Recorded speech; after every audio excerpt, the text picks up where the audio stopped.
social credit system in this country.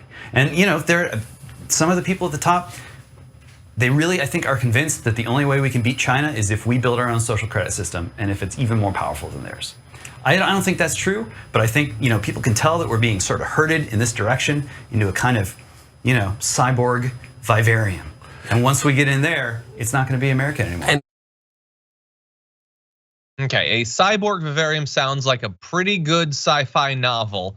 As a theory for how the US is going to protect ourselves from or defeat technologically China, doesn't necessarily make a lot of sense. The idea, though, is that the government is going to be digitally herding everyone together and creating what Fox loves to talk about, this social credit system. The idea that it's effectively their argument that everything you do and say is not just going to feed into some sort of amorphous cancel culture, it will be systematized and it'll be made numeric and trackable and all of that.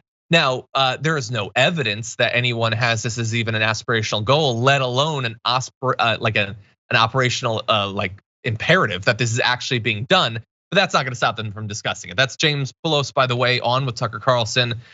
David Shuster, I don't even know how we make sense of the conspiracy theory that's being laid out there. Well, there's always one tiny element of truth. And the truth in all this is, yes, artificial intelligence is getting to the point where a country like China, which wants to keep track of all of its citizens, can load in all of this digital data and create essentially a scorecard for every one of their citizens. And if you want a bank loan or you want to buy a car, you got to have a certain scorecard that the government says matches the government's interest. Okay, but that's China.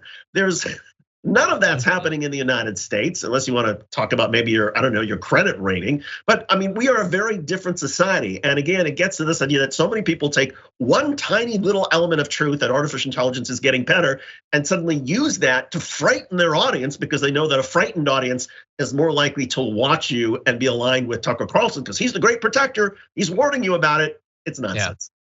Exactly, and by the way, they're perfectly happy to have the algorithm on a number of different platforms explicitly radicalizing people for corporate profit that benefits them and has for years. They're not arguing against that. You rightly point out the whole credit score thing. There are massive problems with credit scores. Do they want to get rid of that? I think that would be a fruitful discussion. No, it's all about scaring people about the future, that the government is going to be like really getting involved in stuff that it's not supposed to. Meanwhile, they're sending child protective services officers to the houses of parents of trans kids in Texas. And again, Tucker totally silent on that. If he did ever talk about it, he'd be perfectly willing to see that happen.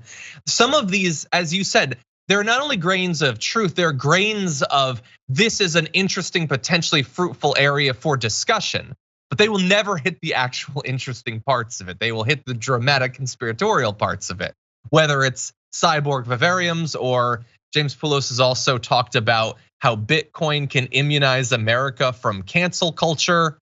None of that is a thing.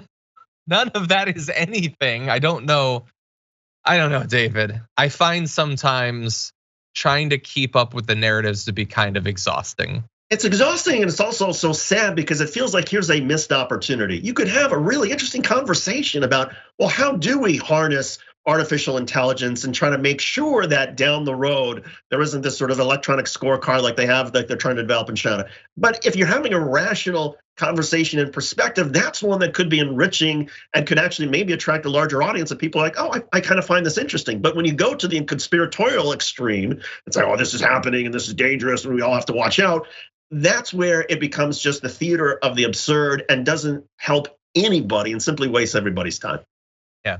Yeah, and when they're doing it so ahead of it actually happening, my worry is that it poisons the well, making actual responsible future discussions about things that are really happening basically impossible to have. Like, the next pandemic, we are not going to be able to talk about necessary restrictions. It's just not gonna, it's impossible now because of the way that they've acclimated their people to believe that any of this is tyranny.